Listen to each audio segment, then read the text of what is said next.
नमस्कार मैत्रिणींनो. लग्नानंतर होईलच की प्रेम ह्या मालिकेमध्ये आता काव्यावरती जेव्हा काही गुंड अटॅक करते ना, तेव्हा नंदिनी तिची मोठी बहीणच तिला मदत करणार आहे. तर ती कशी आणि का मदत करणार आहे, चला हे जाणून घेऊया. आजचा पूर्ण एपिसोड आपण बघणार आहोत. पण पूर्ण एपिसोडचा आनंद घेण्याआधी चॅनलला सबस्क्राईब करा, व्हिडिओला लाईक करा. तर होतं असं की संध्याकाळी पार्थच्या रूममध्ये झोपलेला असतो. अचानक त्याला स्वप्न पडतं आणि स्वप्नामध्ये काव्य येते. त्यांनी दोघांनी एकमेकांबरोबर जे क्षण घालवले होते ते काही मुमेंट्स त्याला आठवत असतात आणि तो बेचैन होतो आणि त्याला जाग येते. जाग आल्यानंतर तो म्हणतो, झोपातसुद्धा काव्य काही माझी पाठ सोडत नाही आहे, पण मला काव्याला लवकरात लवकर विसरलं पाहिजे. मला असं काव्याची आठवण येता कामा नये.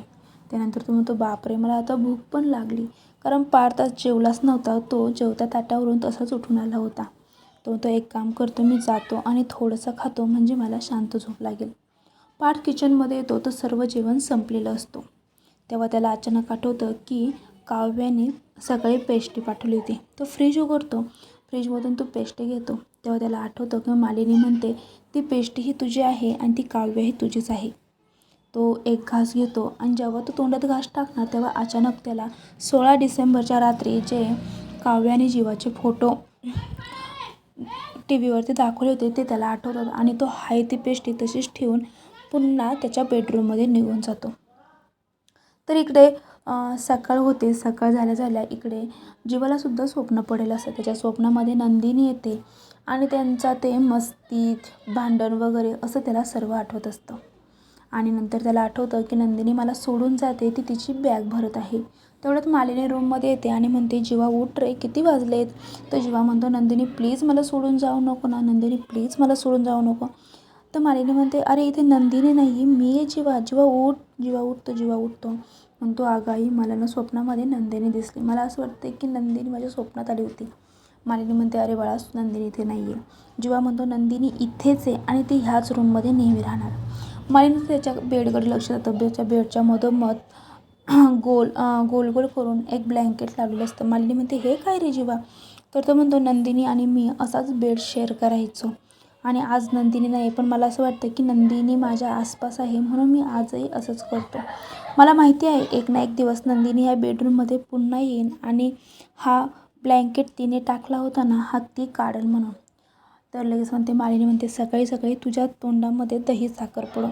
तर इकडे तर काय होतं, काव्या हॉलमध्ये येऊन बसलेली असते आणि म्हणते, मी रात्री पार्थला एवढे मेसेज केले पण पार्थने माझ्या एक पण मेसेजचा रिप्लाय दिला नाही, म्हणून काव्या लगेच पार्थला व्हिडिओ कॉल करते.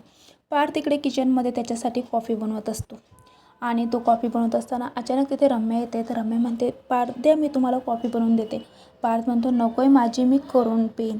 पण रम्या त्याला खूप फोर्स करते, तरी पार्थ तिला काही कॉफी बनवून देत नाही. मग रम्या म्हणते, ठीक आहे, माझ्यासाठीही एक कप बनव, तोपर्यंत मी आपल्याला ब्रेड गरम करते. तर तेवढ्यात आता काव्याचा फोन येतो. तर पार्थ त्या फोनकडे बघून इग्नोर करतो आणि कट करतो. पुन्हा येतो. तर लगेच इकडे रम्याच्या डोक्यामध्ये एक प्लॅन शिजतो. ती म्हणते, अरे काव्याचा व्हिडिओ कॉल येतो आणि हा जर व्हिडिओ कॉल मी उचलला तर काव्याला दिसेल की पार्थ आणि मी एकत्र आहे. तर फोन येताच लगेच रम्या तो मोबाईल हातात घेते. पार्थ म्हणतो, नको उचलू, पण रम्या काही ऐकत नाही आणि तो व्हिडिओ कॉल ती उचलते. तर लगेच तिकडून काव्या जेव्हा रम्या आणि पार्थला एकत्र बघते, तिला खूप राग येतो. काव्या म्हणते, काय गं सिलरवान कॉफी, माझ्या नवऱ्यासोबत काय करते सकाळी सकाळी.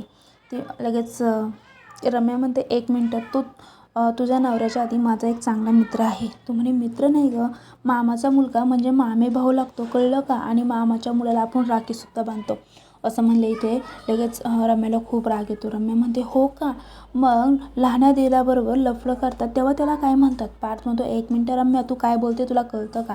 आणि पार्थ लगेच तो मोबाईल फिसकून घेतो, फोन कट करतो आणि बेडरूममध्ये निघून जातो.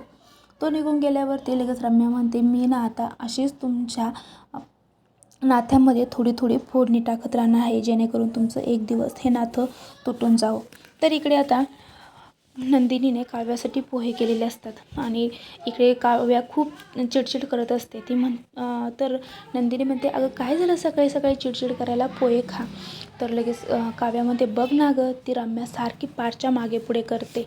आता इथं नंदिनीलाही कळतं आहे की काव्याला पारची आठवण येते किंवा काव्याचं पार्थवरती किती प्रेम आहे ते. तर लगेच तेवढ्यात नंदिनीला पार्थचा फोन येतो आणि हे काव्यासुद्धा बघते की पार्थचा फोन आला आहे. नंदिनीला तिथे रेंज नसते म्हणून नंदिनी त्या फोनवरती बोलत बोलत बाहेर जाते.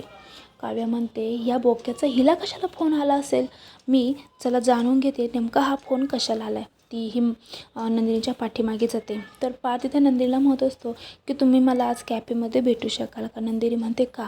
पार्थ म्हणतो तुमच्याशी थोडंसं बोलायचं आहे, बाकी काही नाही. नंदिनी म्हणते ठीक आहे, मला ना फक्त कॅफेचं नाव सांगा, मी येते. तिकडून पार्थ कॅफेचं नाव सांगतो. नंदिनी म्हणते हो ह्या कॅफेत भेटायचं का. इकडे लगेच काव्याला कळतं. काव्या म्हणते आता ह्यांना का कॅफेत भेटायचं आहे. मग काव्या म्हणते आज जर हे दोघंजणं कॅफेत भेटणार असेल तर याच्यापेक्षा चांगला चान्स आपल्याला नाही आहे. ती लगेच जीवाला फोन करते आणि म्हणते ह्या कॅफेमध्ये पार्थ आणि नंदिनीताई भेटणार आहे, तूही तिथे ये आणि आपण त्यांना आपल्या नात्याबद्दल समजून सांगूया, त्यांची समजूत काढूया, हवं तर त्यांच्या पाया पडूया. तर जीवा म्हणतो ठीक आहे, मीही येतो तिथे. आता सर्वजण इकडे कॅफेमध्ये भेटायला येणार असतात. पण तेवढं काव्य कॅफेच्या बाहेर येतात. तिथे काही गुंड मुलं बसलेली असतात. ते काव्याची टिंगल करतात. म्हणतात काय एकाच घरामध्ये तू 2-2 मुलांबरोबर कशी राहतेस. हे ऐकल्यावरती नंदिनीला खूप राग येतो. नंदिनी येते आणि खनखन त्या मुलाच्या कानाखाली लावते. तो मुलगा म्हणतो अगं आम्ही तुझ्यासाठी तर चांगलं बोलत होतो, ही तुझ्या बहिणीने तुझ्याशी कशी वागली हे तुला माहिती का. नंदिनी परत त्या मुलाच्या कानाखाली लावते आणि म्हणते ती माझी बहीण आहे, तिच्यावरशी असं बोट उचलण्याचा तुम्हाला अधिकार नाही आहे. आता पुढील एपिसोडमध्ये नक्की जीवा आणि काव्या पार्थ नंदिनीची कशी समजूत काढतील हे आपल्याला बघायचं आहे. त्यासाठी चॅनल सबस्क्राईब करा, व्हिडिओ लाईक करा. थँक्यू.